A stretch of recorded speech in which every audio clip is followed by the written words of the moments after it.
వేదం అంటుంది చేతితో అన్నం తినే ప్రాణులు మూడే ఉన్నాయి, అవి ఉత్కృష్ట ప్రాణులు అని ప్రకటించింది. అవి ద్వైపములు, రెండంచెల్లో చేతితో తింటాయని. చక్కగా చేత్తో అన్నం కలుపుకుని ఆ అమ్మ వడ్డిస్తూ ఉండగా ఆ అన్నాన్ని శుభ్రంగా తిని, ఏదో విడిచిపెట్టవలసినటువంటివి ఏ మిరపకాయ లాంటివో, తినకూడనటువంటివో ఏ గింజలాంటిదో వస్తే అందంగా ఓ పక్కకి పెట్టి విస్తరి ఎత్తడానికి ఎంత అందంగా ఉండాలో. అంతేకాని క్రింద కూర్చుని ఆరోగ్యం నిలబడడానికి 2 కాళ్ళు మడిచిపెట్టి అన్నం తినడం అలవాటు చేసుకోవాలి. చిన్నతనం నుంచి కుర్చీలో కూర్చుని బల్ల మీద పెట్టుకుని అన్నం తినడం అలవాటు చేసుకుంటే రేపొద్దున్న ఓ దేవాలయంలో కూర్చోవలసి వచ్చినా, ఆఖరికి వాడి ఉపనయనానికి పెళ్లికి కూర్చోవలసి వచ్చినా వాడికి కూర్చోవడం రాదు. ఎందుకని? కింద కూర్చోవడం అలవాటు లేదు. భూమి మీద ఆసనం వేసుకుని కూర్చుంటే ఎన్ని గంటలైనా అలా కూర్చోగలిగినటువంటి ప్రజ్ఞ అంకురించాలి. ఒక వయసు వచ్చిన తరువాత ఏదో మోకాళ్ళ నొప్పులు వచ్చాయండి, కూర్చోలేకపోతున్నాను, అభ్యంతరకరం కాదు. చిన్న వయస్సులో ఎందుకు సాధన చెయ్యవు? ఎందుకు కుర్చీలో కూర్చుని బల్ల మీద పెట్టుకుని అన్నం తింటావు? చెంచాతో తినవలసిన అవసరం ఏమిటి? కోతి, ఏనుగు, మనుష్యుడు ఈ ముగ్గురు కూడా ద్వైపములు. చేత్తో తింటాయి, రెండంచెల్లో తింటాయి. ఏనుగు తొండంతో పట్టుకుని నోట్లో పెట్టుకుంటుంది, కోతి చేత్తో పట్టుకుని నోట్లో పెట్టుకుంటుంది, మనుష్యుడు చేత్తో పట్టుకుని నోట్లో పెట్టుకుంటాడు. చేతితో అన్నం తిని చేతులు కాళ్ళు కడుక్కుని యువతలకొస్తే, మా చిన్నతనంలో చెయ్యి వాసన చూసి చెప్పేవారు ఏ పదార్థం ఉండేవారు. అంత ఘుమఘుమలాడుతూ అమ్మ వండుతుంది, నువ్వు కడుపు నిండా అమ్మ పెట్టింది తిని చక్కగా మన కంచం మనం కడుక్కుని, అథవా మనం అన్నం తిన్న చోట వేరొకరు ఆ పడిపోయిన మెతుకులవి ఎత్తడానికి అబ్బా అనుకునేటట్టు ఉండకూడదు, అంత శుభ్రంగా ఉండాలి. ఇప్పటికీ మా గురువుగారు భోజనం చేస్తే ఆయన భోజనం చేసినటువంటి విస్తరి వడ్డించడానికి ముందు ఎలా ఉంటుందో వడ్డన అయిపోయాక అలా ఉంటుంది. చదువు అనేటటువంటిది మస్తిష్కంలోకి వెడితే చాలు. ఎప్పుడైనా మార్కులు రావడం కోసం రాసినప్పుడు అవతల వారికి అర్థమవుతోందా లేదా అంతవరకు చాలు. అంతకన్నా చేతివ్రాత మీద దృష్టి పెట్టవలసిన అవసరం ఏముంది అని నా చిన్నతనంలో నేను చేతివ్రాత గురించి పట్టించుకోలేదు. కానీ దక్షిణాఫ్రికా వెళ్ళాక అక్కడ ప్రజలకు ఒక అలవాటు ఉంది. నువ్వు ఎంత రాశావన్న దానితో సంబంధం లేదు, ఎంత అందంగా ఎంత చక్కగా వ్రాస్తావన్న దానితో పట్టింపు. వాళ్ళు కాగితం మీద అక్షరాలు వ్రాస్తే ముత్యాలు పేర్చినట్టు ఉండేవి. నేను వ్రాత వ్రాస్తే అవతల వారు చూసి అసహ్యించుకునేటట్టు ఉండేది. నేను నా జీవితంలో చేసిన పెద్ద పొరపాటు, నేను నా చేతి వ్రాత సరిగా అభ్యాసం చెయ్యకపోవడమో అని నాకు అర్థమైంది. ఈ తప్పు ఏ పిల్లలు చేయకూడదు. చేతి వ్రాత బాగా నేర్చుకోండి.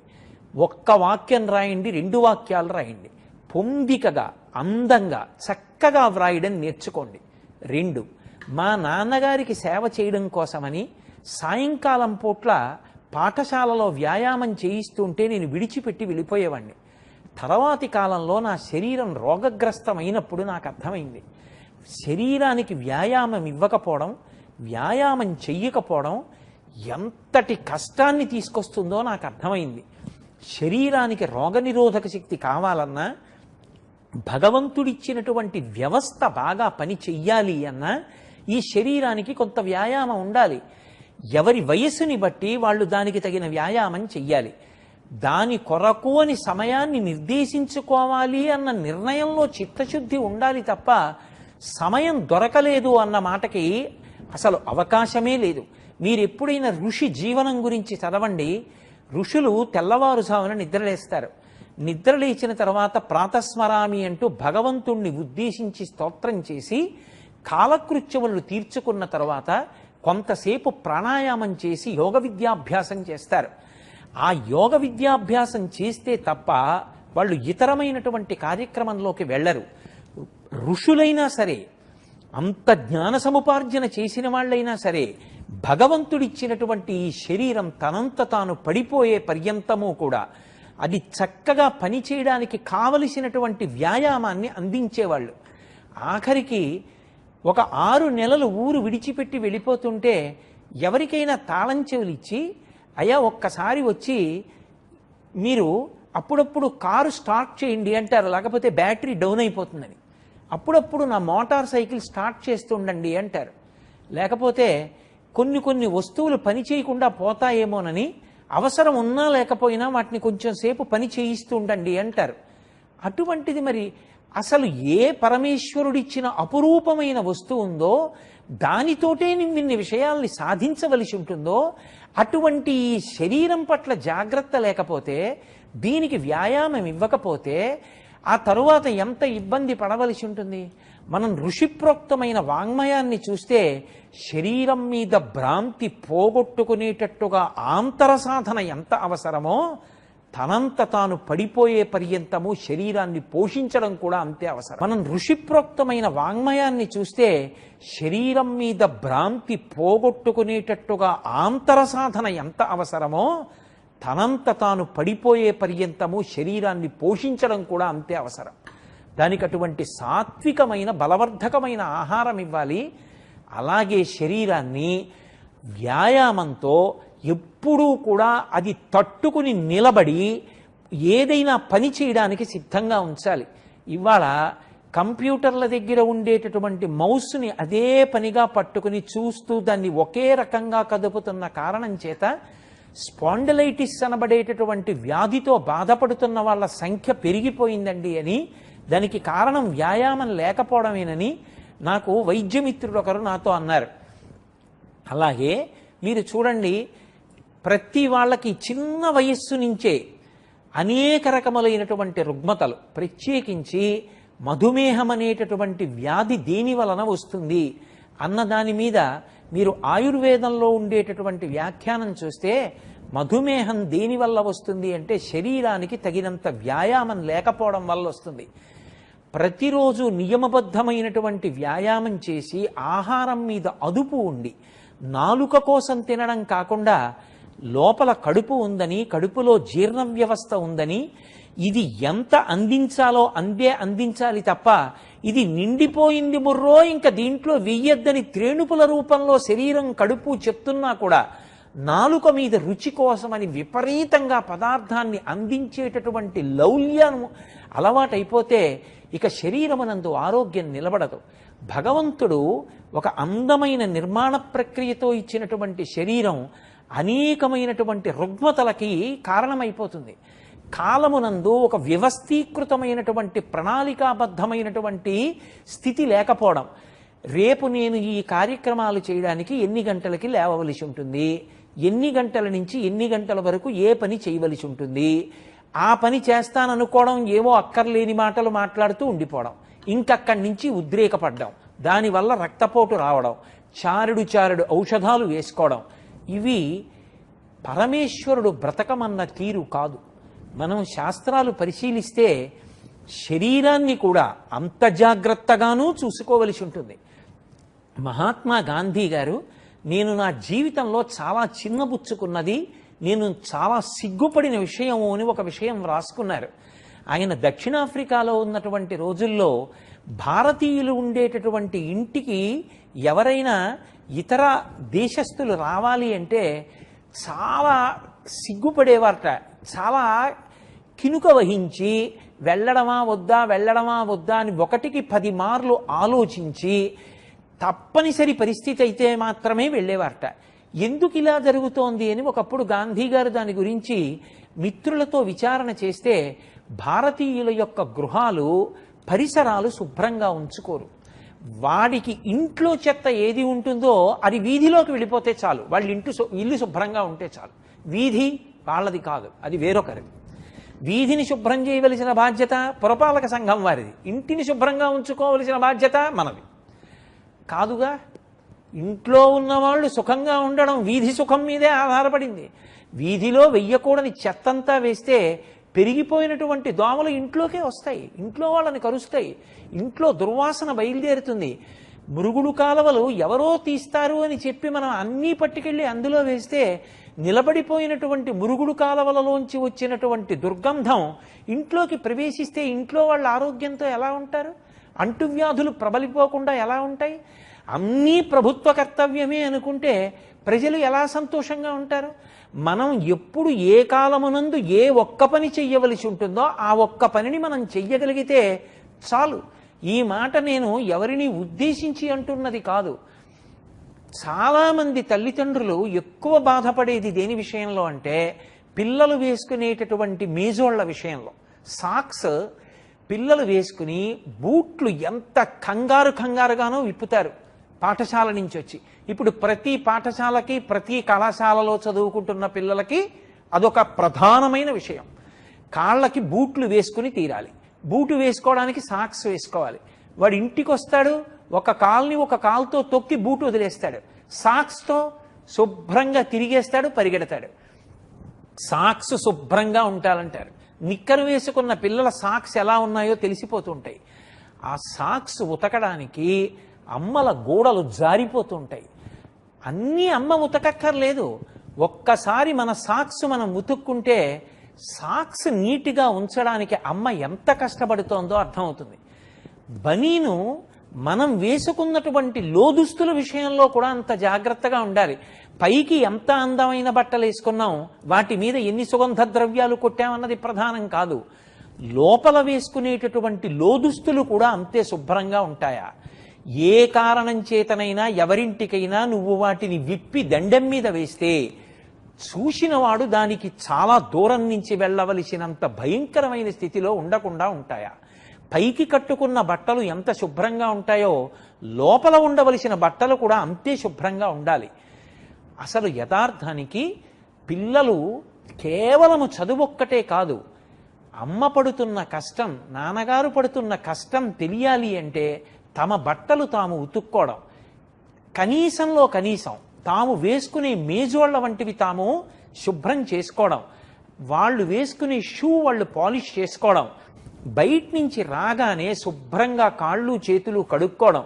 పూర్వం ఎవరైనా ఇంటికి వస్తున్నారు అంటే వీధిలో బిందెతో నీళ్లు పెట్టేవారు. అన్నిటికన్నా గొప్ప ధర్మాలుగా చెప్పబడినటువంటి దాంట్లో ఒకటి, తండ్రి వీధిలోంచి ఇంట్లోకి వస్తుంటే కొడుకు బిందెతో చెంబుతో నీళ్లు పట్టుకెళ్ళి నాన్నగారి కాళ్ళు కడిగేవాడు. ఎందుకు కడగడం అంటే బయట నుంచి వస్తున్నారు కనుక పాదములతో ఏ విధమైనటువంటి రాకూడనివి ఇంట్లోకి రాకుండా వీధిలో కాళ్ళు కడుక్కుని ఇంట్లోకి వచ్చేవారు. పరిశుభ్రతకి మన దేశం పెట్టింది పేరు. ఇవాళ పాటించకపోతే మనది తప్పేమో కానీ మన శాస్త్రాలలో పరిశుభ్రత గురించి చెప్పకుండా ఎక్కడా లేదు. ఏ వస్తువు ఎలా ఉండాలో, దేన్ని ఎలా పట్టుకోవాలో, ఎంత మంగళప్రదత్వంతో ఉండాలో, నా కుండలి, నా మకుటి, నా స్రగ్వి, నాల్పభోగవాన్, నా హస్తాభరణో, నాపి విద్యతే, నాప్యనాత్మవాన్, నా మృష్టో, నానులిప్తాంగో, నా సుగంధశ్చ విద్యతే, నా దాత. ఇన్ని మాటలు చెప్పారు రామాయణంలో.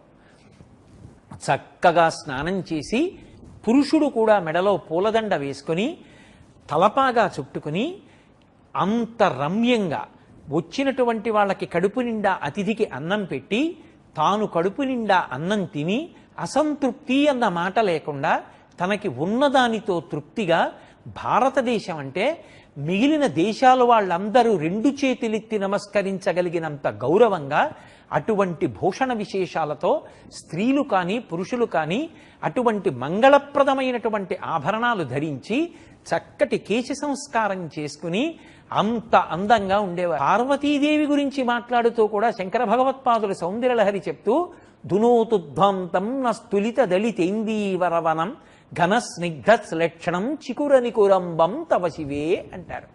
అమ్మవారి యొక్క జుత్తు నల్లగా తిత్తులు లేకుండా, ఎక్కడా ముద్దలు ముద్దలుగా లేకుండా, నల్ల కలువల తండం ఎలా ఉంటుందో ఆ పాపట తీయబడి చక్కగా రెండు వైపులకి కూడా కురులు దువ్వబడి కొప్పుగా కూర్చబడి పూలమాలల చేత అలంకృతములై ఉంటాయి అంటారు.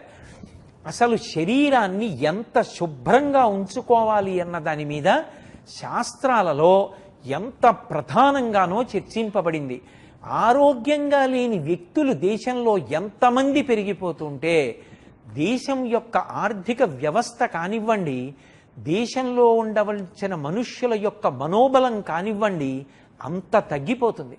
అందుకే గురజాడ అప్పారావు గారు తిండి కలిగితే కండ కలదోయ్, కండకలవాడే మనిషియోయ్ అన్నారు.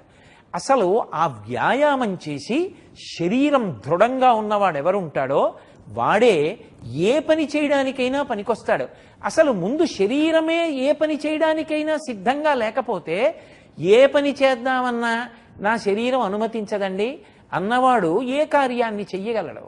ఏ కార్యము చెయ్యలేనివాడు ఎలా జీవితంలో అభ్యున్నతిని పొందగలడు? శరీరాన్ని ప్రయత్నపూర్వకంగా కష్టపెట్టాలి. ఒకానొకప్పుడు మన రాష్ట్రంలో ఎంతటి గొప్ప గొప్ప వ్యాయామం చేసిన వాళ్ళు ఉండేవారంటే, నర్తనశాల అనబడేటటువంటి చలనచిత్రంలో భీమసేనుడి పాత్ర పోషించాడు దండమూడి రాజగోపాల్ గారని. ఆయన ఇనప గొలుసులతో ఆయన్ని కట్టేస్తే ఆయన ప్రాణాయామం చేసేవాడు. గట్టిగా ఊపిరి పీలిస్తే పట పట పటమని తెగిపోయేవిట ఇనప గొలుసులు.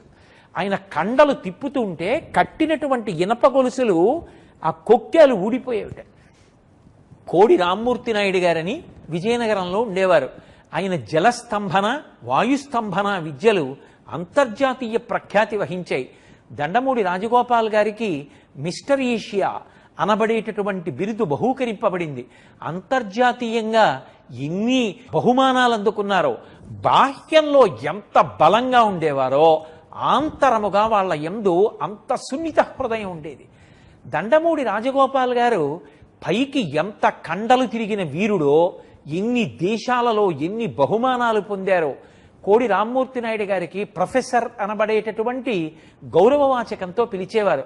అదే దండమూడి రాజగోపాల్ గారు భీమసేనుడి పాత్ర పోషిస్తే మల్లయుద్ధం చేసిన, లేకపోతే కేవలం ఒక వంటలవాడిగా ప్రవర్తించిన, ఒక గరిటెని తొడ మీద పెట్టి ఉంచిన దానికి కృతకంగా ఏదో నిజంగా ఇలా పెడితే వంగిపోయేటటువంటి లోహంతో తయారు చేస్తే నటన చేయడం కాదు, వాళ్ళు నిజంగా అటువంటి బలంతో అటువంటి సమర్థతతో ఉంటే ఆయన అంతెత్తున నిలబడితే ఆయన్ని చూడగానే ఆయన ఉత్తరీయం వెనక నుంచి వచ్చి వంటవాళ్లు తీస్తుంటే లేచి నిలబడి కండలు సవరించుకుని మల్లయోధులతో యుద్ధం చేయడానికి ఎడుతుంటే నిజంగా తిక్కనగారు విరాట పర్వంలో ఎలా వర్ణించారో రాశీభూతమైనటువంటి అభినవ భీమసేనుళ్లాగే కనపడేవారు. నిజంగా అంత కష్టపడేవారు. ఎన్టీ రామారావు గారిని తెల్లవారుజామున కలుసుకోవడానికి తెల్లవారుజామున 4 గంటలకి 3:30కి మధ్యలో సీనియర్ ఐఏఎస్ ఆఫీసర్లు వెళ్ళి ఆయనతో ముఖ్య విషయాలు మాట్లాడేవారు. పివిఆర్కే ప్రసాద్ గారు తను వ్రాసుకున్నటువంటి ఈ పుస్తకంలో కూడా ప్రతిరోజు తెల్లవారుజామున ఎన్టీ రామారావు గారు ముఖ్యమంత్రిగా ఉండగా కలుసుకున్న అధికారులలో నేను ఒకడిని అని రాసుకున్నారు. అంత తెల్లవారుజామున లేచి ట్రాక్టర్ మన్ను పారతో పట్టుకుని ఇటువైపు నుంచి అటువైపుకి, అటువైపు నుంచి ఇటువైపుకి వేసేవారు. అంత గొప్పగా శరీర దారుఢ్యాన్ని నిలబెట్టుకున్నారు. కాబట్టే ఎటువంటి కష్టాలు జీవితంలో రానివ్వండి, ఎన్ని వేల కిలోమీటర్లు తిరగనివ్వండి, వాళ్ళ శరీరం సహకరించింది. ఎన్ని వేల సభలలో మాట్లాడనివ్వండి, మధ్యలో గుక్కెడు మంచినీళ్లు తాగవలసిన అవసరం లేకపోయింది. మల్లాది చంద్రశేఖర శాస్త్రి గారిని చూడండి, మహానుభావుణ్ణి. ఇప్పటికీ 82 సంవత్సరముల వయసు వస్తున్నా ఏమి ధారణాశక్తి! ఏ విషయం ధర్మ సందేహాలు అని అడగండి, పుస్తకాధారం లేకుండా జవాబు చెప్తారు. ఇప్పటికీ మహాభారతం చెప్తుంటే, తిరుపతి వెంకట కవుల పద్యాలు చదువుతుంటే అది కంఠమా శంఖమా అనిపిస్తుంది. అలా నిలబెట్టుకోగలిగారు అంటే వాళ్ళ యొక్క పరిశ్రమ, వాళ్ళు చేసినటువంటి పూజ, వాళ్ళ యొక్క వ్యాయామం, భగవంతుడిచ్చినటువంటి అపురూపమైన ఉపకరణాల్ని అంత జాగ్రత్తగా అట్టపెట్టుకున్నారు. సచిన్ టెండూల్కర్ రాత్రికి రాత్రి కీర్తి సంపాదించుకున్నవాడు కాదు. ఇప్పటికీ టెండూల్కర్ చేసేటటువంటి సాధన గురించి చదవండి. 40 సంవత్సరములు దాటిపోయే కంటికి కళ్ళజోడు అవసరం లేదు. ఎక్కడ ఏ చప్పుడైందో చెవులతో వినగలడు. అవతల వ్యక్తి పరిగెత్తుకొచ్చి చెయ్యి తిప్పుతుండగా బంతి ఎంత వేగంతో వస్తుందో, ఎలా వస్తుందో, ఎక్కడ పడుతుందో, ఎంత పైకి లేస్తుందో లెక్క కట్టగలడు. పైకి లేస్తున్న బంతిని తల ఉంచి వదిలేయగలడు. ఏ బంతిని ఎటువైపు కొట్టాలో అటు కొట్టగలడు. ఇటువైపు వస్తున్న బంతిని అటువైపు కొట్టాలంటే అకస్మాత్తుగా అటు తిరిగి కూర్చుని ఎడం వైపుకి తిప్పగలడు. ఇలా తిప్పి నడుం పట్టేసిందనో గోడ పట్టేసిందనో బెంగపెట్టుకోడు. లేకపోతే నిప్పి తగ్గే మాత్రలు వాడుతున్నాను అనడు. సచిన్ టెండూల్కర్ని ఆయన బ్యాటింగ్ని చూసి ప్రశంసించడం కాదు, ఆయన 40 సంవత్సరాల తర్వాత కూడా అంత ఐశ్వర్యవంతుడై పార్లమెంట్లో గౌరవ సభ్యుడై ఒక్కనాడు నోటి వెంట వివాదాస్పదమైనటువంటి మాట రాకుండా నాలుకని నిగ్రహించగలిగాడంటే, తనని విమర్శించిన వాళ్ళకి బ్యాటుతో జవాబు చెప్పగలిగాడంటే, ఇప్పటికీ అంతర్జాతీయ క్రికెట్ ఆడగలుగుతున్నాడు అంటే, ఇప్పటికటువంటి షాట్స్ కొట్టగలుగుతున్నాడంటే, ఇప్పటికీ 40 ఏళ్లు దాటిపోయిన తర్వాత బౌండరీ లైన్ దాటడానికి విడిపోతున్నటువంటి బంతి వెంట పరిగెత్తి ఇక్కడి నుంచి కొన్ని గజాల దూరం డేకి కింద పడి చేతితోటో కాల్తోటో బంతిని వెనక్కి తొయ్యగలుగుతున్నాడంటే ఆయన యొక్క వ్యాయామం, ఆయన ఏ క్రీడలో ఉన్నాడో దానికి తగినట్టుగా శరీరాన్ని నిలబెట్టుకోవడంలో ఎంత పరిశ్రమ చేస్తాడో ఆలోచించండి. ఎప్పుడూ చదువు చదవద్దని నేను అనను, కానీ 24 గంటలు అదే గదిలో అక్కడే కూర్చుని ఆ కంప్యూటరు, ఆ మౌసు, ఆ పుస్తకాలు, ఆ సెల్ ఫోనే అంటే మనసుకి ఉత్సాహం ఎక్కడుంటుంది? తెల్లవారుజామునే లేచి ఒక్క అరగంట సేపు మంచి చెట్ల మధ్యలో పక్షుల యొక్క కలకూజితాలు వింటూ సూర్యోదయం అయ్యే ముందు ప్రకృతిలో వచ్చేటటువంటి మార్పులను ఆస్వాదిస్తూ పరమ సంతోషంగా అలా కాసేపు వీధిలో తిరిగి వ్యాయామం చేసి ఇంటికొచ్చి చల్లటి నీళ్లు తలమించి స్నానం చేసి ఒళ్ళు తుడుచుకుని వచ్చి కూర్చోండి. పుస్తకం పట్టుకుంటే అదొక పెద్ద సాధన. పుస్తకం నేనైపోవాలి, పుస్తకంలో ఉన్నది నేను కావాలి. అందుకే మనకి ఛందస్సు వచ్చింది. ఛందస్సు దేనికి అంటే ధారణకి ఉపయుక్తం అవుతుంది. పుస్తకం ఇంట్లోనూ నేను వీధిలోనూ ఉంటే ఆపత్కాలంలో నాకు ఏదైనా కావాలి అంటే ఎలా జ్ఞాపకం ఉంటుంది? ఇంటికి వెళ్ళి పుస్తకం చూడాలా? కాదు. జ్ఞాపకంలో ఉండాలి అంటే ఛందోబద్ధం చేసి అందించారు. ఛందస్సుతో ఉన్నవి జ్ఞాపకం పెట్టుకోవడం తేలిక. అలా జ్ఞాపకం పెట్టుకోవాలి అంటే మత్తు వదిలిపోయి ఉత్సాహంగా కూర్చోగలగాలి. నాకు బాగా జ్ఞాపకం, మా చిన్నతనంలో కుర్చీలో కూర్చుంటే ఏం వృద్ధిడి ఏమిట్రా అని దెబ్బలాడేవారు. చాప వేసుకుని వీపు గోడ కాంచకుండా ఈ 2 కాళ్ళు ఇలా మడిచిపెట్టి అలాగే కూర్చుని వెన్నుపాము నిటారుగా పెట్టి పుస్తకాన్ని పట్టుకుని చదువుకోవాలి. పుస్తకాన్ని తీసి ఎప్పుడైనా నేల మీద పెట్టినా బోర్లా పెట్టినా వెంటనే దెబ్బలాడేవారు. ఏమిరా, పుస్తకం వల్ల చదువుకుని వృద్ధిలోకి రావలసిన వాడివి దాన్నే నేల మీద పెడుతున్నావు, ఎలా వృద్ధిలోకి వస్తావు? పుస్తకాలు చదవడం గొప్ప కాదురా, ఇవాళ ఏం చదువుతాను అన్న అవగాహనతో కావలసిన పుస్తకాలు తెచ్చి పెట్టుకోవడం.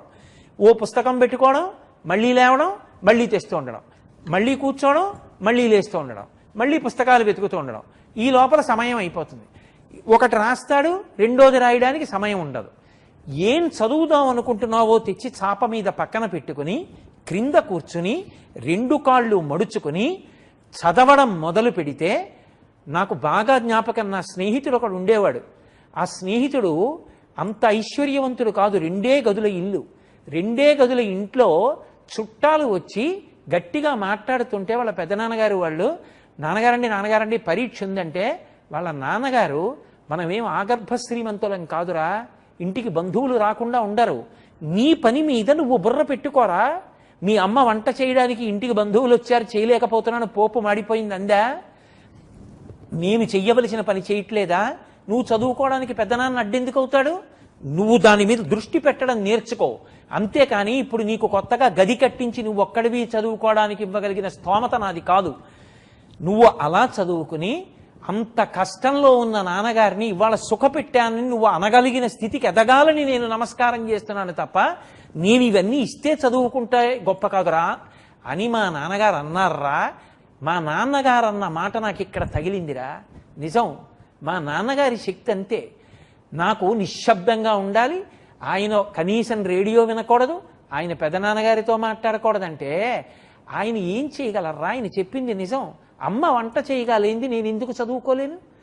ఆ ప్రశ్న నాలో సాధనకి దారితీసింది. అది ఇవాళ ఏ స్థితికి వెళ్ళిందంటే, నా చుట్టూ గంటలు కొడుతున్నా నేను పట్టుకున్న పుస్తకాన్ని నేను చదువుకుంటాను. పుస్తకం చదవడం అంటే నువ్వు ఆ పుస్తకం కావాలి. పుస్తకంలో ఏముందో నీ మస్తిష్కంలోకి వెళ్ళిపోవాలి. చూడడం కంటికి ధర్మం, పైకి అనడం నోటికి ధర్మం. చదవడం అంటే పుస్తకం చదవడం కాదు, పుస్తకంలో ఏముందోది నీలోకి వెళ్ళిపోయిందా, ధారణ చేశావా? అలా ధారణ చెయ్యగలిగితే, అలా చదువుకోగలిగితే, పుస్తకాలని అలా ప్రేమించగలిగితే అది పరిసరాల్ని శుభ్రంగా ఉంచుకోవడం. నువ్వు చదువుకున్న పుస్తకాలు అంత అందంగానూ మళ్ళీ పేర్చుకోవాలి. నువ్వు పుస్తకాలు చదివితే మళ్ళీ ఆ పుస్తకాలు తీసుకెళ్ళి ఎవరో పేర్చడం కాదు.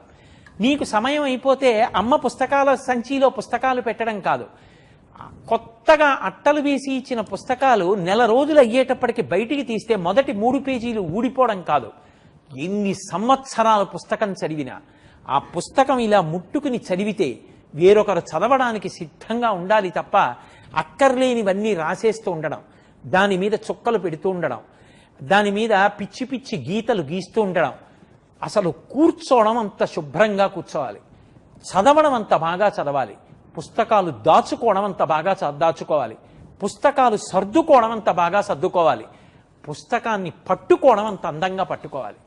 అసలు పుస్తకాన్ని పట్టుకోవడంలో, పుస్తకం మీద వ్రాయడంలో ఏమి వ్రాసావు అన్న దాన్ని బట్టి అర్థమైపోతుంది. రఫ్ వర్క్ చేసేవారు మా చిన్నతనంలో. నాకు ఇప్పటికీ బాగా గుర్తు. కృష్ణమూర్తి అని నాకు స్నేహితుడు ఉండేవాడు. ఇప్పటికీ దక్షిణ భారతదేశంలో చెన్నైలో పనిచేస్తున్నాడు. నేను ఈ మధ్య ఉపన్యాసాలకు వెడితే ఓసారి వచ్చి కలిశాడు, నన్ను మురిచిపోయాను. పెద్ద అధికారిగా ఉన్నాడు. అతను ఒక్క పావుటావు మీద చిన్న చిన్న అక్షరాలతో లెక్కలు చేసేటప్పుడు ఆ రఫ్ వర్క్ చేస్తే ఎంత పొందిగ్గా, ఎంత అందంగా చేసేవాడు. ఆ పొందిక ఇప్పటికీ అంత పెద్ద స్థితికి వెళ్ళగలిగాడు. అన్నం తింటే అంత శుభ్రంగా తినగలగాలి. పరమేశ్వరుడు చేతినిచ్చాడు. వేదం అంటుంది, చేతితో అన్నం తినే ప్రాణులు 3 ఉన్నాయి, అవి ఉత్కృష్ట ప్రాణులు అని ప్రకటించింది. అవి ద్వైపములు, 2 అంచెల్లో చేతితో తింటాయని. చక్కగా చేత్తో అన్నం కలుపుకుని ఆ అమ్మ వడ్డిస్తూ ఉండగా ఆ అన్నాన్ని శుభ్రంగా తిని, ఏదో విడిచిపెట్టవలసినటువంటివి ఏ మిరపకాయ లాంటివో, తినకూడనటువంటివో ఏ గింజలాంటిదో వస్తే అందంగా ఓ పక్కకి పెట్టి విస్తరి ఎత్తడానికి ఎంత అందంగా ఉండాలో. అంతేకాని క్రింద కూర్చుని ఆరోగ్యం నిలబడడానికి 2 కాళ్ళు మడిచిపెట్టి అన్నం తినడం అలవాటు చేసుకోవాలి. చిన్నతనం నుంచి కుర్చీలో కూర్చుని బల్ల మీద పెట్టుకుని అన్నం తినడం అలవాటు చేసుకుంటే రేపొద్దున్న ఓ దేవాలయంలో కూర్చోవలసి వచ్చినా, ఆఖరికి వాడి ఉపనయనానికి పెళ్లికి కూర్చోవలసి వచ్చినా వాడికి కూర్చోవడం రాదు. ఎందుకని? కింద కూర్చోవడం అలవాటు లేదు. భూమి మీద ఆసనం వేసుకుని కూర్చుంటే ఎన్ని గంటలైనా అలా కూర్చోగలిగినటువంటి ప్రజ్ఞ అంకురించాలి. ఒక వయసు వచ్చిన తరువాత ఏదో మోకాళ్ళ నొప్పులు వచ్చాయండి, కూర్చోలేకపోతున్నాను, అభ్యంతరకరం కాదు. చిన్న వయస్సులో ఎందుకు సాధన చెయ్యవు? ఎందుకు కుర్చీలో కూర్చుని బల్ల మీద పెట్టుకుని అన్నం తింటావు? చెంచాతో తినవలసిన అవసరం ఏమిటి? కోతి, ఏనుగు, మనుష్యుడు ఈ 3 కూడా ద్వైపములు. చేత్తో తింటాయి, 2 అంచెల్లో తింటాయి. ఏనుగు తొండంతో పట్టుకుని నోట్లో పెట్టుకుంటుంది, కోతి చేత్తో పట్టుకుని నోట్లో పెట్టుకుంటుంది, మనుష్యుడు చేత్తో పట్టుకుని నోట్లో పెట్టుకుంటాడు. చేతితో అన్నం తిని చేతులు కాళ్ళు కడుక్కుని యువతలకొస్తే మా చిన్నతనంలో చెయ్యి వాసన చూసి చెప్పేవారు ఏ పదార్థం ఉండేవారు. అంత ఘుమఘుమలాడుతూ అమ్మ వండుతుంది. నువ్వు కడుపు నిండా అమ్మ పెట్టింది తిని చక్కగా మన కంచం మనం కడుక్కుని, అథవా మనం అన్నం తిన్న చోట వేరొకరు ఆ పడిపోయిన మెతుకులవి ఎత్తడానికి అబ్బా అనుకునేటట్టు ఉండకూడదు. అంత శుభ్రంగా ఉండాలి. ఇప్పటికీ మా గురువుగారు భోజనం చేస్తే ఆయన భోజనం చేసినటువంటి విస్తరి వడ్డించడానికి ముందు ఎలా ఉంటుందో వడ్డన అయిపోయాక అలా ఉంటుంది. తినడం ప్రధానం కాదు, నీకు కావలసినంతే వడ్డించుకున్నావా, ఆ వడ్డించుకున్నది పూర్తిగా తినేశావా? ఒక మెతుకు కోసం కొన్ని కోట్ల మంది అలమటించిపోతున్నారు. పట్టెడన్నం దొరికితే చాలని కనుగుడ్లు అంగుళం మేర లోపలికి పోయి ఎంతో మంది ఏడుస్తున్నారు. అంతమంది అన్నార్తులై మెట్ల మీద గుడి అరుగుల దగ్గర కూర్చుని చెయ్యి చాపి భిక్షాందేహి అంటున్నారు. కొంతమంది అన్నం లేక స్పృహ తప్పి పడిపోతున్నారు. అలాంటి రోజుల్లో కడుపు నిండా అన్నం తినడానికి నోచుకోవడం భగవంతుడిచ్చినటువంటి అదృష్టం. కావలసిన దానికన్నా ఎక్కువ పెట్టించుకోవడం, విషయాన్ని పదార్థాన్ని విస్తట్లో విడిచిపెట్టేసి ఉత్తరాపోసనం పట్టడం, ఆ పదార్థాన్ని అలా వదిలిపెట్టడం దోషభూయిష్టం. ఎవరైనా సరే ఒకసారి వేసిన విస్తట్లో పదార్థం ఎంత కావాలో అంతే వేసుకోవాలి, అంతే తినాలి. ఎందుచేత అంటే అన్నం పరబ్రహ్మస్వరూపం. అది ప్రాణాలని నిలబెడుతుంది. అలా ప్రాణాన్ని నిలబెట్టేటటువంటి అన్నాన్ని దుర్వినియోగం చెయ్యకూడదు. కాబట్టి ఆ పరిశుభ్రత అనేటటువంటిది మనిషికి ప్రతి విషయంలోనూ అవసరం. తాను శుభ్రంగా ఉండాలి, తన పరిసరాలు శుభ్రంగా ఉండాలి. స్నానం చేస్తే అంత అందంగా ఉండాలి. ఒకడు పూజ చేస్తే ఆ తర్వాత పూజ సామాను అంతా ఎత్తడానికి ఇంకోళ్ళు అక్కర్లేదు. తను పూజ చేయడానికి ముందు ఎలా ఉందో పూజ చేసుకున్నాక అలా ఉండాలి. ఎక్కడి వస్తువులు అక్కడ పెట్టేయాలి. తను చదువుకుంటే నా పెన్ ఎక్కడుంది, నా పెన్ ఎక్కడుంది, నా పెన్ ఎక్కడుంది అని 10 మాటలు వెతుక్కోకూడదు. స్కూల్కి వెళ్లే ముందు పెన్ ఎక్కడుందని వెతకడం, పరీక్షకి వెళ్లే ముందు హాల్ టికెట్ ఎక్కడుందని వెతకడం, స్కూల్కి బయలుదేరే ముందు నా సాక్స్ ఎక్కడున్నాయని వెతకడం, నా యూనిఫామ్ ఎక్కడుండిపోయిందని వెతకడం, అయ్యో నా యూనిఫాము మర్చిపోయాను, ఇంకొకటి లేదు, 2 జతలు వానలో తడిసిపోయాయి, ఇప్పుడు స్కూల్కి వెళ్ళడానికి యూనిఫామ్ లేదు కాబట్టి నాన్నగారండి మీరు వచ్చి కొంచెం చెప్పండి అని నాన్నగారిని అడగడం జీవితంలో మంచి విషయాలు కావు. అసలు నువ్వు వేసుకోవలసినటువంటి బట్టల దగ్గర నుంచి ప్రణాళిక ఎప్పుడూ సిద్ధంగా ఉండాలి. చక్కగా బట్టలు విప్పితే ఒక హ్యాంగర్కి బట్టలు పెట్టుకుని శుభ్రంగా పెట్టుకోవడం అనేటటువంటిది అలవాటు చేసుకోవాలి. అంతేకాని ఇంటికి వచ్చిన దగ్గర నుంచి సాక్స్ తీసి బూట్లో పెట్టి, విప్పి అక్కడ పారేసిన నిక్కర తీసి మడత పెట్టి ఇంకో చోట పెట్టి, నువ్వు విప్పి పారేసినటువంటి బనీన్ అలా ఉండి, ఏళ్లు గడిచిపోయినా కొత్త బనీన్లు కొనుక్కోకుండా చెమట ముద్దలు నల్లటి బనీన్లు లోపల వేసుకుని పైకి ఎంత అందమైన బట్టలు వేసుకుంటే సౌఖ్యంగా ఉంటుంది. చెమట పట్టిన బట్టల్ని విప్పడం, జాడించడం, వారేసుకోవడం పరమేశ్వరుడి దయవల్ల మనకి నీటికి లోటు లేదు. అటువంటి పరిశుభ్రత అనేటటువంటిది అలవాటు చేసుకోకపోతే, ఎవరి యొక్క ఇంటికి పరిసర ప్రాంతాల్ని వాళ్ళు శుభ్రంగా ఉంచుకోవడం అలవాటు చేసుకోకపోతే, ఎవరి పరిసరాల్లో ఉన్న దేవాలయాన్ని వాళ్ళు పరిశుభ్రంగా ఉంచుకోవడం అలవాటు చేసుకోకపోతే, ఎప్పుడూ నేను వాడుకుంటాను, నా వెనక ఎవడో వచ్చి ఏదో చేస్తూ ఉండాలి, ఇది అలవాటైపోతే అది జీవితంలో క్షేమకరమైన విషయం కాదు. ఎంత గొప్పవాడైనా కావచ్చు, కానీ వ్యక్తిగత విషయాల దగ్గరికి వచ్చేటప్పటికీ ముచ్చటగా ఉండదు, ఇష్టపడరు. అసలు అందము అన్న మాటకి పర్యాయపదం ఏది అంటే పరిశుభ్రత.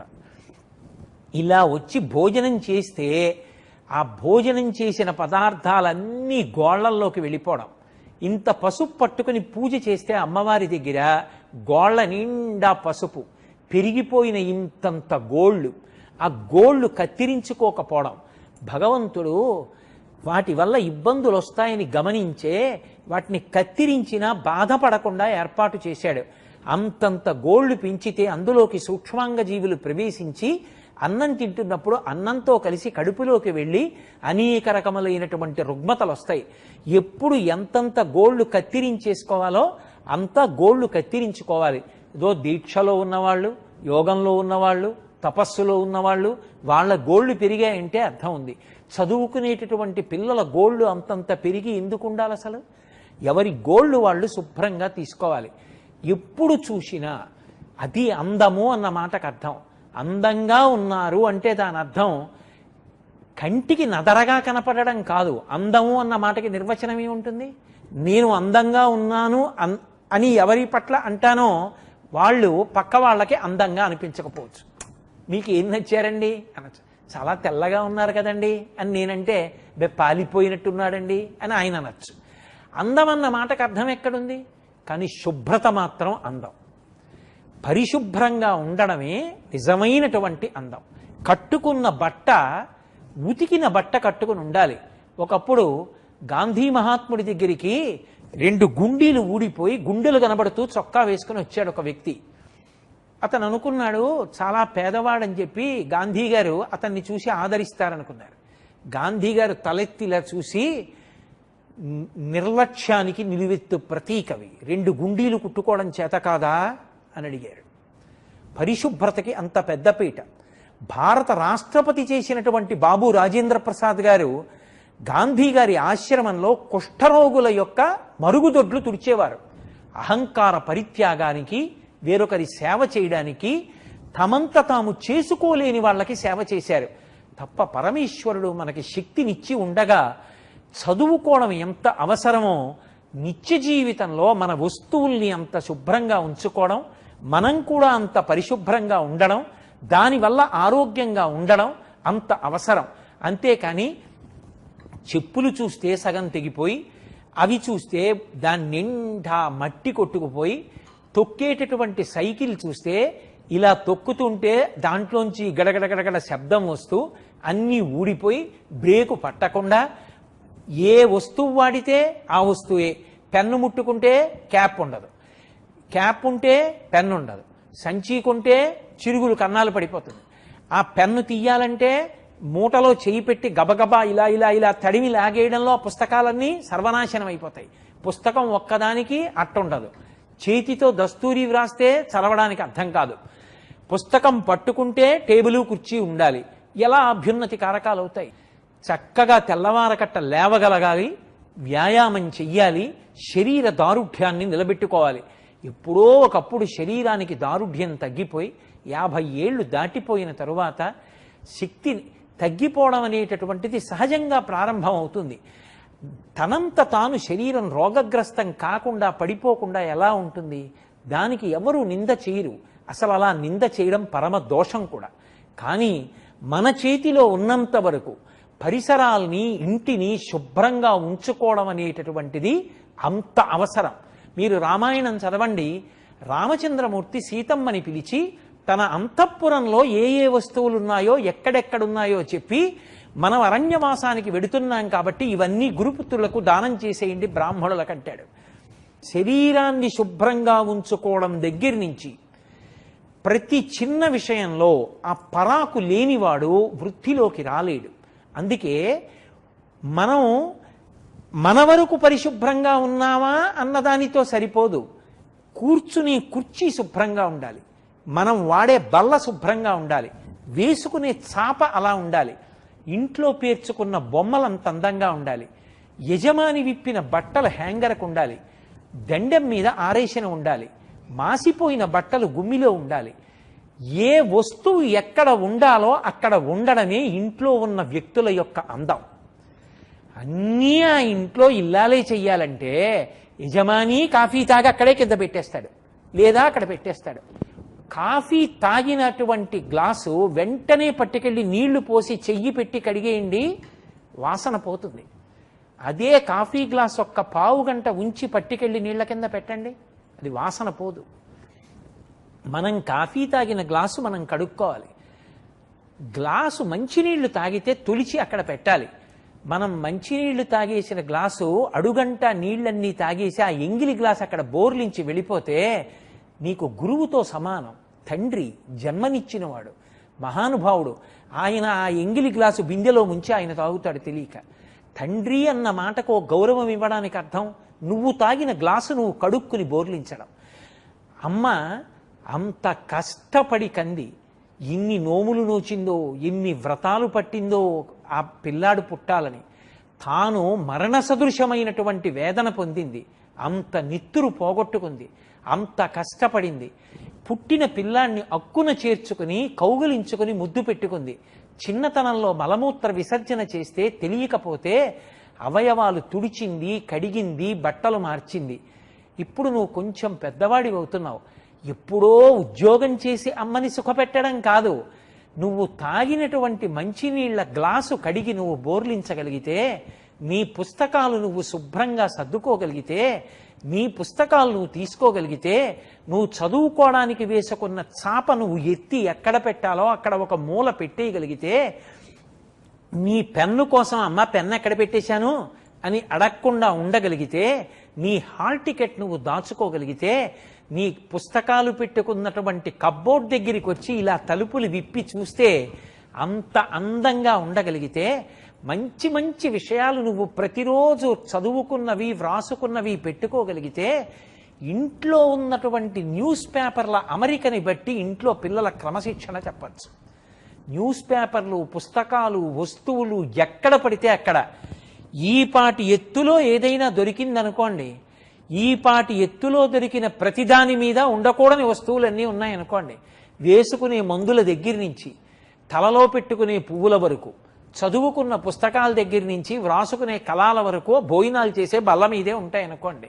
భోజనం చేసే ముందు కుప్పలా పక్కకి తీసి అన్నం తినడం, మళ్ళీ ఆ తర్వాత దాని మీదే. ఏమి ఇంట్లో ఉన్న వ్యక్తులు ఎన్ని రకాల బట్టలు కట్టుకుంటే ఉపయోగం ఉంటుంది? అందము అన్న మాటకు అర్థం తాను శుభ్రంగా ఉండాలి, పరిసరాలు శుభ్రంగా ఉంచుకోవాలి.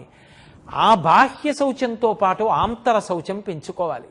చదువుకి పక్కన సంస్కారం ఇచ్చేది, ఆంతర శౌచం ఇచ్చేది మంచి మంచి పుస్తకాలు. పెద్దలైనటువంటి వారు వ్రాసిన పుస్తకాలు చదవండి. మహాత్మా గాంధీ గారు జాతిపిత.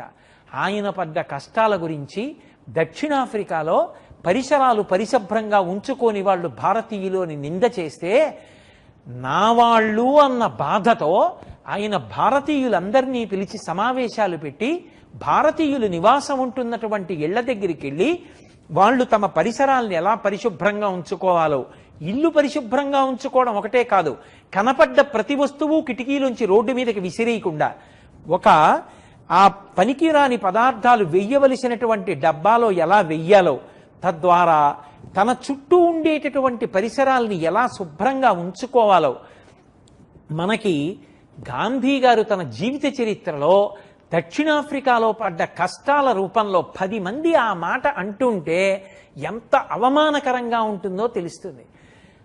మనం అమ్మ మాట పడేలా చేయడం చాలా దోషభూయిష్టమైన జీవన విధానం. అన్ని అమ్మ చేస్తుంటే ఎదురుగుండా ఉన్నటువంటి ఇంకొక పిల్లాడి తల్లి వచ్చి, ఏమిటి మీ అబ్బాయి చదువుకున్న చాప మీరే ఎత్తి వాడి పుస్తకాలు కూడా మీరే సర్దాలా?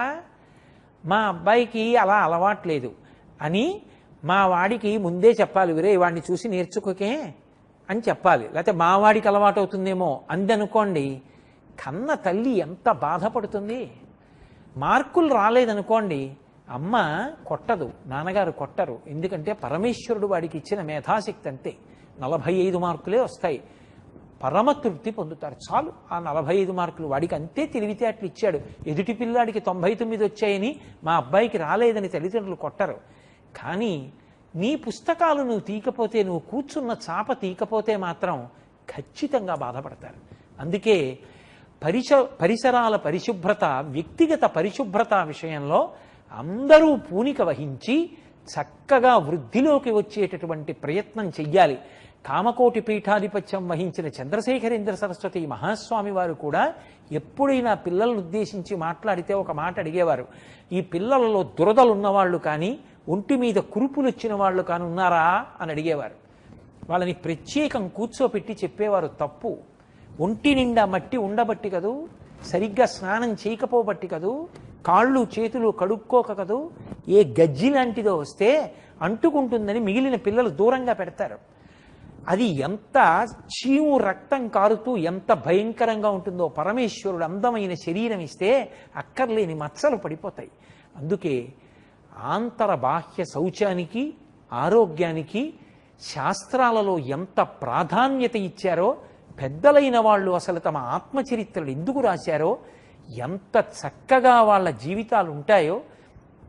ఇప్పటికీ పెద్దలైన వారు ఇంటికి వస్తే ఎంత అందంగా ప్రవర్తిస్తారో, వాళ్ళ బూటు వాళ్ళు విప్పి, వాళ్ళ సాక్స్ వాళ్ళు అందులో పెట్టి, ఇంట్లోకి వచ్చి బట్టలు విప్పి హ్యాంగర్కి పెట్టి తగిలించి లోపలికెళ్ళి కాళ్ళు చేతులు కడుక్కుని ఉతికిన చలవ బట్టలు కట్టుకుని చక్కగా వచ్చి కూర్చుని మాట్లాడుతుంటే ఏ అవయవం చూడండి పరిశుభ్రంగా ఉంటుంది. పరిశుభ్రతయే అందము. కేవలము బట్టలు కట్టుకోవడం, జుట్టు సింగారించుకోవడం, ఒంటికి పరిమళ ద్రవ్యాలు రాసుకోవడం, రకరకాలుగా అలంకారం చేసుకోవడం అందం కాదు. నువ్వు ఉన్న చోటు అందంగా ఉండడం, నువ్వు శుభ్రంగా ఉండడం, అది అందం. అటువంటి అందం చక్కగా ఆవిష్కృతమయ్యేటట్టుగా రాబోయేటటువంటి తరంలో ఉన్న పిల్లలందరూ బాగా దీన్ని అర్థం చేసుకుని అనుష్ఠాన పర్యంతంలోకి తెచ్చుకునేటటువంటి సద్బుద్ధి ఆ పరమేశ్వరుడు తన నిర్హేతుక కృపాకటాక్ష వీక్షణముల చేత ఇవ్వాలి అని మనస్ఫూర్తిగా ఆయన పాదములు పట్టి పార్వతీదేవి గురించి మాట్లాడుతూ కూడా శంకర భగవత్పాదులు సౌందర్యలహరి చెప్తూ, దునోతుద్భంతం నస్తులిత దళితేందీవరవనం ఘన స్నిగ్ధ లక్షణం చికురనికురంబం తవ శివే అంటారు.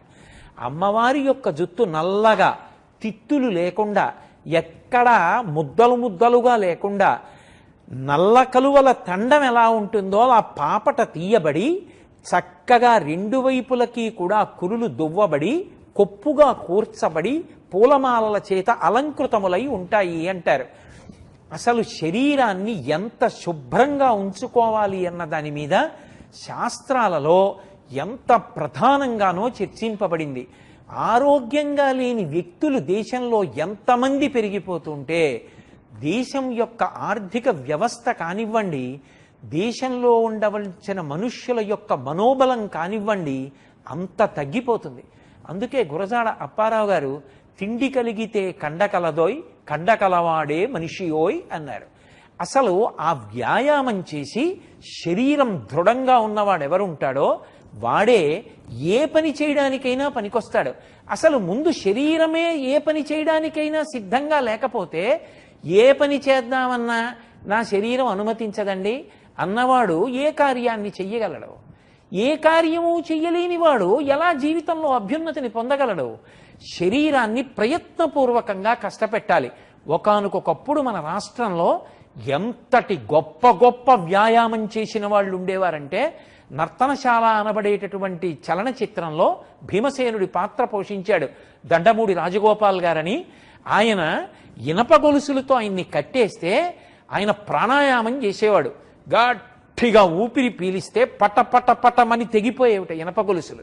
ఆయన కండలు తిప్పుతుంటే కట్టినటువంటి ఇనప గొలుసులు ఆ కొక్కేలు ఊడిపోయేవిట. కోడి రామ్మూర్తి నాయుడు గారని విజయనగరంలో ఉండేవారు. ఆయన జలస్తంభన, వాయుస్తంభన విద్యలు అంతర్జాతీయ ప్రఖ్యాతి వహించాయి. దండమూడి రాజగోపాల్ గారికి మిస్టర్ ఏషియా అనబడేటటువంటి బిరుదు బహూకరింపబడింది. అంతర్జాతీయంగా ఎన్ని బహుమానాలు అందుకున్నారో, బాహ్యంలో ఎంత బలంగా ఉండేవారో ఆంతరముగా వాళ్ళ యందు అంత సున్నిత హృదయం ఉండేది. దండమూడి రాజగోపాల్ గారు పైకి ఎంత కండలు తిరిగిన వీరుడో, ఎన్ని దేశాలలో ఎన్ని బహుమానాలు పొందారో. కోడి రామ్మూర్తి నాయుడు గారికి ప్రొఫెసర్ అనబడేటటువంటి గౌరవవాచకంతో పిలిచేవారు.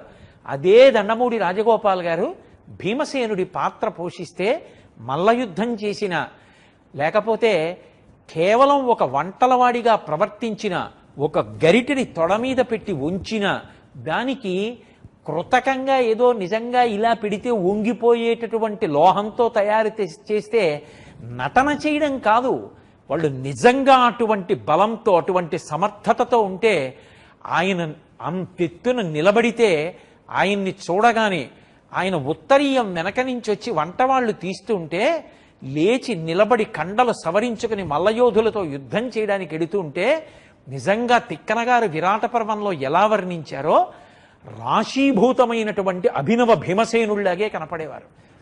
నిజంగా అంత కష్టపడేవారు. ఎన్టీ రామారావు గారిని తెల్లవారుజామున కలుసుకోవడానికి తెల్లవారుజామున 4 గంటలకి 3:30కి మధ్యలో సీనియర్ ఐఏఎస్ ఆఫీసర్లు వెళ్ళి ఆయనతో ముఖ్య విషయాలు మాట్లాడేవారు. పివిఆర్కే ప్రసాద్ గారు తను వ్రాసుకున్నటువంటి ఈ పుస్తకంలో కూడా ప్రతిరోజు తెల్లవారుజామున ఎన్టీ రామారావు గారు ముఖ్యమంత్రిగా ఉండగా కలుసుకున్న అధికారులలో నేను ఒకడిని అని రాసుకున్నారు.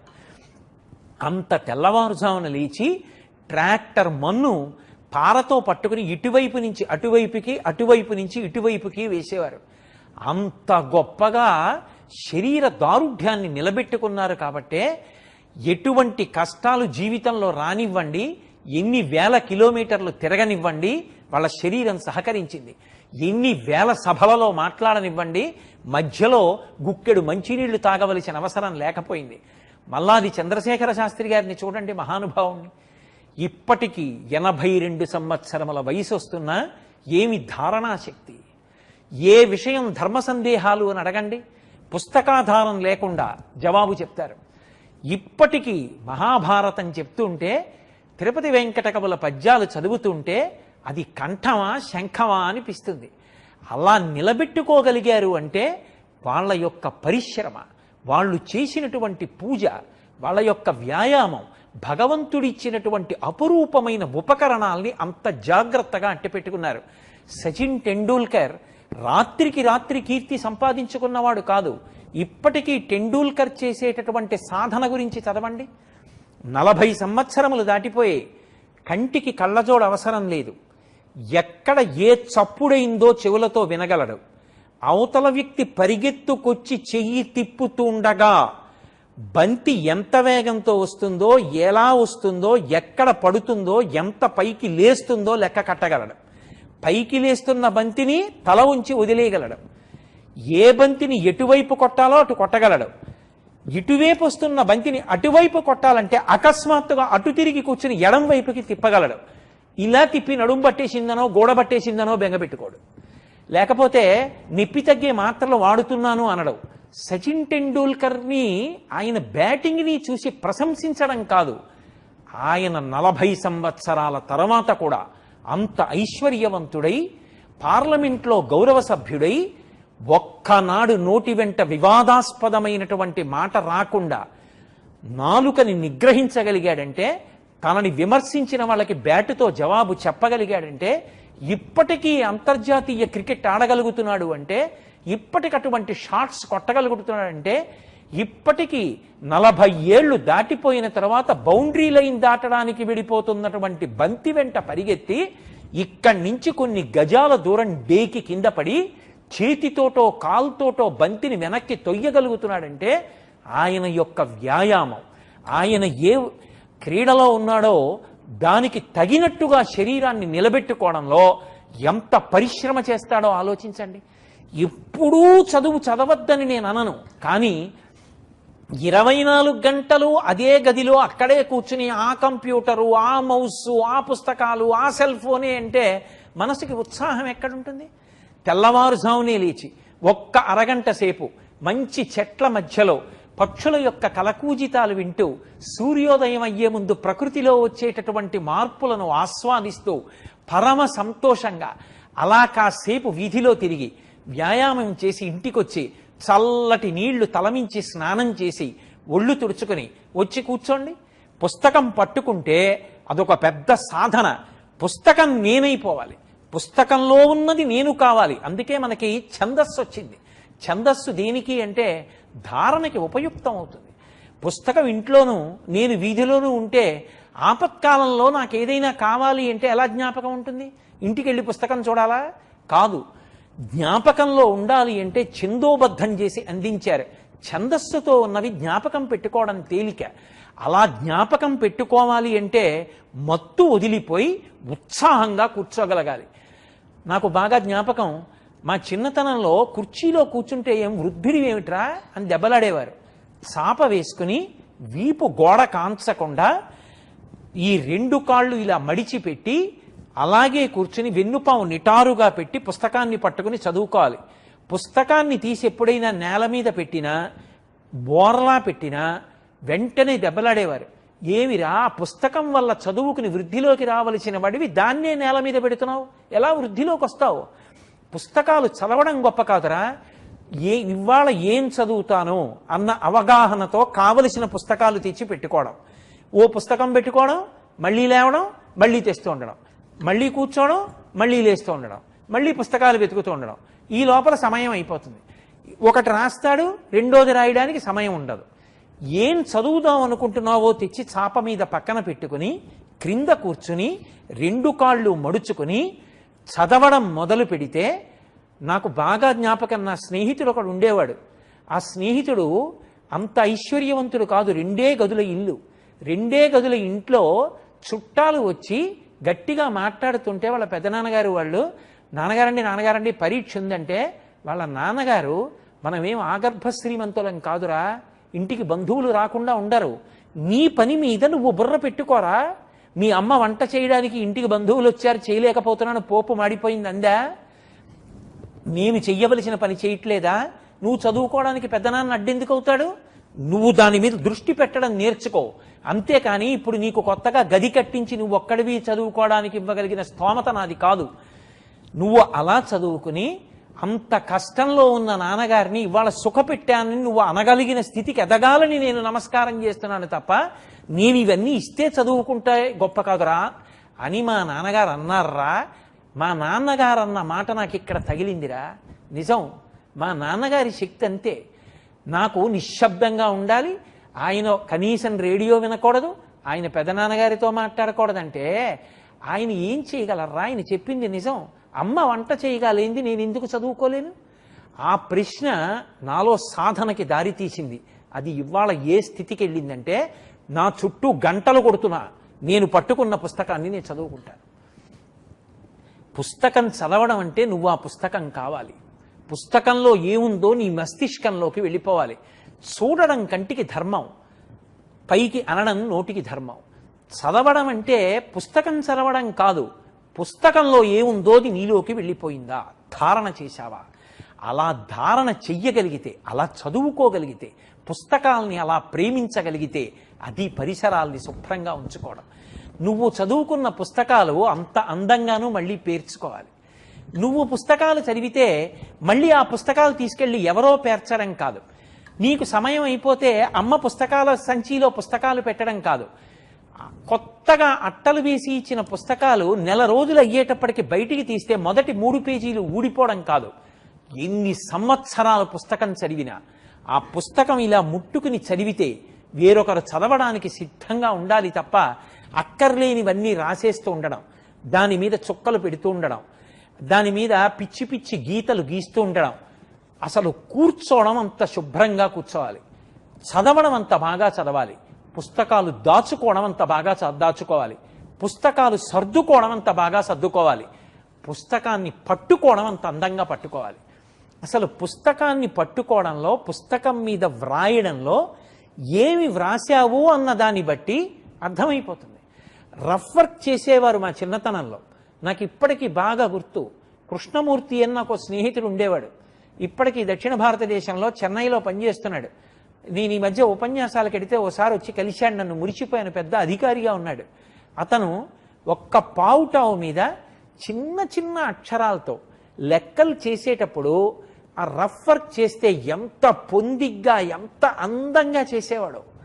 ఆ పొందిక ఇప్పటికీ అంత పెద్ద స్థితికి వెళ్ళగలిగాడు. అన్నం తింటే అంత శుభ్రంగా తినగలగాలి. పరమేశ్వరుడు చేతినిచ్చాడు. వేదం అంటుంది, చేతితో అన్నం తినే ప్రాణులు 3 ఉన్నాయి, అవి ఉత్కృష్ట ప్రాణులు అని ప్రకటించింది. అవి ద్వైపములు, 2 అంచెల్లో చేతితో తింటాయని. చక్కగా చేత్తో అన్నం కలుపుకుని ఆ అమ్మ వడ్డిస్తూ ఉండగా ఆ అన్నాన్ని శుభ్రంగా తిని, ఏదో విడిచిపెట్టవలసినటువంటివి ఏ మిరపకాయ లాంటివో, తినకూడనటువంటివో ఏ గింజలాంటిదో వస్తే అందంగా ఓ పక్కకి పెట్టి విస్తరి ఎత్తడానికి ఎంత అందంగా ఉండాలో. అంతేకాని క్రింద కూర్చుని ఆరోగ్యం నిలబడడానికి 2 కాళ్ళు మడిచిపెట్టి అన్నం తినడం అలవాటు చేసుకోవాలి. చిన్నతనం నుంచి కుర్చీలో కూర్చుని బల్ల మీద పెట్టుకుని అన్నం తినడం అలవాటు చేసుకుంటే రేపొద్దున్న ఓ దేవాలయంలో కూర్చోవలసి వచ్చినా, ఆఖరికి వాడి ఉపనయనానికి పెళ్లికి కూర్చోవలసి వచ్చినా వాడికి కూర్చోవడం రాదు. ఎందుకని? కింద కూర్చోవడం అలవాటు లేదు. భూమి మీద ఆసనం వేసుకుని కూర్చుంటే ఎన్ని గంటలైనా అలా కూర్చోగలిగినటువంటి ప్రజ్ఞ అంకురించాలి. ఒక వయసు వచ్చిన తరువాత ఏదో మోకాళ్ళ నొప్పులు వచ్చాయండి, కూర్చోలేకపోతున్నాను, అభ్యంతరకరం కాదు. చిన్న వయస్సులో ఎందుకు సాధన చెయ్యవు? ఎందుకు కుర్చీలో కూర్చుని బల్ల మీద పెట్టుకుని అన్నం తింటావు? చెంచాతో తినవలసిన అవసరం ఏమిటి? కోతి, ఏనుగు, మనుష్యుడు, ఈ 3 కూడా ద్వైపములు. చేత్తో తింటాయి, 2 అంచెల్లో తింటాయి. ఏనుగు తొండంతో పట్టుకుని నోట్లో పెట్టుకుంటుంది, కోతి చేత్తో పట్టుకుని నోట్లో పెట్టుకుంటుంది, మనుష్యుడు చేత్తో పట్టుకుని నోట్లో పెట్టుకుంటాడు. చేతితో అన్నం తిని చేతులు కాళ్ళు కడుక్కుని యువతలకొస్తే, మా చిన్నతనంలో చెయ్యి వాసన చూసి చెప్పేవారు ఏ పదార్థం ఉండేవారు. అంత ఘుమఘుమలాడుతూ అమ్మ వండుతుంది. నువ్వు కడుపు నిండా అమ్మ పెట్టింది తిని చక్కగా మన కంచం మనం కడుక్కుని, అథవా మనం అన్నం తిన్న చోట వేరొకరు ఆ పడిపోయిన మెతుకులవి ఎత్తడానికి అబ్బా అనుకునేటట్టు ఉండకూడదు. అంత శుభ్రంగా ఉండాలి.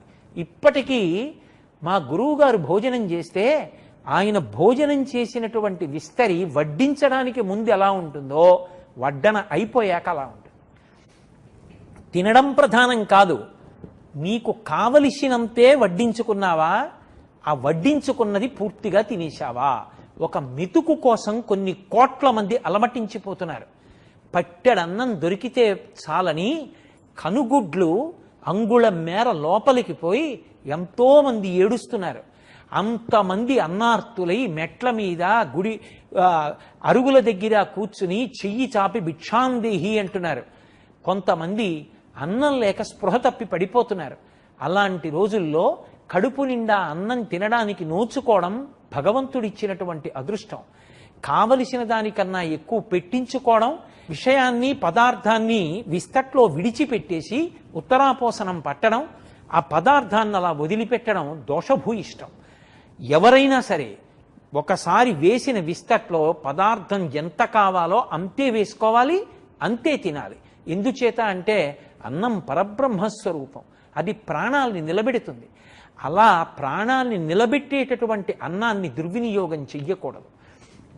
కాబట్టి ఆ పరిశుభ్రత అనేటటువంటిది మనిషికి ప్రతి విషయంలోనూ అవసరం. తాను శుభ్రంగా ఉండాలి, తన పరిసరాలు శుభ్రంగా ఉండాలి. స్నానం చేస్తే అంత అందంగా ఉండాలి. ఒకడు పూజ చేస్తే ఆ తర్వాత పూజ సామాను అంతా ఎత్తడానికి ఇంకోళ్ళు అక్కర్లేదు.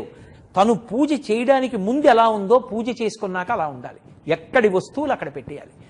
తను చదువుకుంటే నా పెన్ ఎక్కడుంది, నా పెన్ ఎక్కడుంది, నా పెన్ ఎక్కడుంది అని 10 మాటలు వెతుక్కోకూడదు. స్కూల్కి వెళ్లే ముందు పెన్ ఎక్కడుందని వెతకడం, పరీక్షకి వెళ్లే ముందు హాల్ టికెట్ ఎక్కడుందని వెతకడం, స్కూల్కి బయలుదేరే ముందు నా సాక్స్ ఎక్కడున్నాయని వెతకడం, నా యూనిఫామ్ ఎక్కడుండిపోయిందని వెతకడం, అయ్యో నా యూనిఫాము మర్చిపోయాను, ఇంకొకటి లేదు, 2 జతలు వాన్లో తడిసిపోయాయి, ఇప్పుడు స్కూల్కి వెళ్ళడానికి యూనిఫామ్ లేదు కాబట్టి నాన్నగారండి మీరు వచ్చి కొంచెం చెప్పండి అని నాన్నగారిని అడగడం జీవితంలో మంచి విషయాలు కావు. అసలు నువ్వు వేసుకోవలసినటువంటి బట్టల దగ్గర నుంచి ప్రణాళిక ఎప్పుడూ సిద్ధంగా ఉండాలి. చక్కగా బట్టలు విప్పితే ఒక హ్యాంగర్కి బట్టలు పెట్టుకుని శుభ్రంగా పెట్టుకోవడం అనేటటువంటిది అలవాటు చేసుకోవాలి. అంతేకాని ఇంటికి వచ్చిన దగ్గర నుంచి సాక్స్ తీసి బూట్లో పెట్టి, విప్పి అక్కడ పారేసిన నిక్కర తీసి మడత పెట్టి ఇంకో చోట పెట్టి, నువ్వు విప్పి పారేసినటువంటి బనీన్ అలా ఉండి, ఏళ్లు గడిచిపోయినా కొత్త బనీన్లు కొనుక్కోకుండా చెమట ముద్దలు నల్లటి బనీన్లు లోపల వేసుకుని పైకి ఎంత అందమైన బట్టలు వేసుకుంటే సౌఖ్యంగా ఉంటుంది. చెమట పట్టిన బట్టల్ని విప్పడం, జాడించడం, వారేసుకోవడం పరమేశ్వరుడి దయవల్ల మనకి నీటికి లోటు లేదు. అటువంటి పరిశుభ్రత అనేటటువంటిది అలవాటు చేసుకోకపోతే, ఎవరి యొక్క ఇంటికి పరిసర ప్రాంతాల్ని వాళ్ళు శుభ్రంగా ఉంచుకోవడం అలవాటు చేసుకోకపోతే, ఎవరి పరిసరాల్లో ఉన్న దేవాలయాన్ని వాళ్ళు పరిశుభ్రంగా ఉంచుకోవడం అలవాటు చేసుకోకపోతే, ఎప్పుడూ నేను వాడుకుంటాను, నా వెనక ఎవడో వచ్చి ఏదో చేస్తూ ఉండాలి, ఇది అలవాటైపోతే అది జీవితంలో క్షేమకరమైన విషయం కాదు. ఎంత గొప్పవాడైనా కావచ్చు, కానీ వ్యక్తిగత విషయాల దగ్గరికి వచ్చేటప్పటికీ ముచ్చటగా ఉండదు, ఇష్టపడరు. అసలు అందము అన్న మాటకి పర్యాయపదం ఏది అంటే పరిశుభ్రత. ఇలా వచ్చి భోజనం చేస్తే ఆ భోజనం చేసిన పదార్థాలన్నీ గోళ్లల్లోకి వెళ్ళిపోవడం.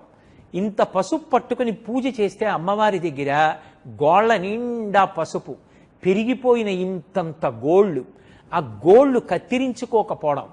భగవంతుడు వాటి వల్ల ఇబ్బందులు వస్తాయని గమనించే వాటిని కత్తిరించినా బాధపడకుండా ఏర్పాటు చేశాడు. అంతంత గోళ్లు పెంచితే అందులోకి సూక్ష్మాంగ జీవులు ప్రవేశించి అన్నం తింటున్నప్పుడు అన్నంతో కలిసి కడుపులోకి వెళ్ళి అనేక రకములైనటువంటి రుగ్మతలు వస్తాయి. ఎప్పుడు ఎంతంత గోళ్లు కత్తిరించేసుకోవాలో అంత గోళ్లు కత్తిరించుకోవాలి.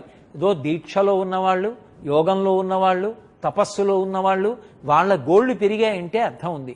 చదువుకునేటటువంటి పిల్లల గోళ్లు అంతంత పెరిగి ఎందుకు ఉండాలి? అసలు ఎవరి గోళ్లు వాళ్ళు శుభ్రంగా తీసుకోవాలి. ఎప్పుడు చూసినా అది అందము అన్న మాటకు అర్థం. అందంగా ఉన్నారు అంటే దాని అర్థం కంటికి నదరగా కనపడడం కాదు. అందము అన్న మాటకి నిర్వచనం ఏముంటుంది? నేను అందంగా ఉన్నాను అని ఎవరి పట్ల అంటానో వాళ్ళు పక్క వాళ్ళకి అందంగా అనిపించకపోవచ్చు. మీకు ఏం నచ్చారండి అనొచ్చు. చాలా తెల్లగా ఉన్నారు కదండి అని నేనంటే పాలిపోయినట్టున్నాడండి అని ఆయన అనొచ్చు. అందం అన్న మాటకు అర్థం ఎక్కడుంది? కానీ శుభ్రత మాత్రం అందం. పరిశుభ్రంగా ఉండడమే నిజమైనటువంటి అందం. కట్టుకున్న బట్ట ఉతికిన బట్ట కట్టుకుని ఉండాలి. ఒకప్పుడు గాంధీ మహాత్ముడి దగ్గరికి 2 గుండీలు ఊడిపోయి గుండెలు కనబడుతూ చొక్కా వేసుకుని వచ్చాడు ఒక వ్యక్తి. అతను అనుకున్నాడు చాలా పేదవాడని చెప్పి గాంధీ గారు అతన్ని చూసి ఆదరిస్తారనుకున్నారు. గాంధీ గారు తలెత్తిలా చూసి, నిర్లక్ష్యానికి నిలువెత్తు ప్రతీకవి, 2 గుండీలు కుట్టుకోవడం చేత కాదా అని అడిగారు. పరిశుభ్రతకి అంత పెద్దపీట. భారత రాష్ట్రపతి చేసినటువంటి బాబు రాజేంద్ర ప్రసాద్ గారు గాంధీ గారి ఆశ్రమంలో కుష్ఠరోగుల యొక్క మరుగుదొడ్లు తుడిచేవారు. అహంకార పరిత్యాగానికి, వేరొకరి సేవ చేయడానికి, తమంత తాము చేసుకోలేని వాళ్ళకి సేవ చేశారు తప్ప. పరమేశ్వరుడు మనకి శక్తినిచ్చి ఉండగా చదువుకోవడం ఎంత అవసరమో, నిత్య జీవితంలో మన వస్తువుల్ని అంత శుభ్రంగా ఉంచుకోవడం, మనం కూడా అంత పరిశుభ్రంగా ఉండడం, దానివల్ల ఆరోగ్యంగా ఉండడం అంత అవసరం. అంతేకాని చెప్పులు చూస్తే సగం తెగిపోయి, అవి చూస్తే దాని నిండా మట్టి కొట్టుకుపోయి, తొక్కేటటువంటి సైకిల్ చూస్తే ఇలా తొక్కుతుంటే దాంట్లోంచి గడగడగడగడ శబ్దం వస్తూ అన్నీ ఊడిపోయి బ్రేకు పట్టకుండా, ఏ వస్తువు వాడితే ఆ వస్తువే. పెన్ను ముట్టుకుంటే క్యాప్ ఉండదు, క్యాప్ ఉంటే పెన్ను ఉండదు, సంచి కొంటే చిరుగులు కన్నాలు పడిపోతుంది. ఆ పెన్ను తీయాలంటే మూటలో చేయి పెట్టి గబగబా ఇలా ఇలా ఇలా తడిమి లాగేయడంలో పుస్తకాలన్నీ సర్వనాశనం అయిపోతాయి. పుస్తకం ఒక్కదానికి అట్టుండదు. చేతితో దస్తూరి వ్రాస్తే చదవడానికి అర్థం కాదు. పుస్తకం పట్టుకుంటే టేబుల్ కుర్చీ ఉండాలి. ఎలా అభ్యున్నతి కారకాలు అవుతాయి?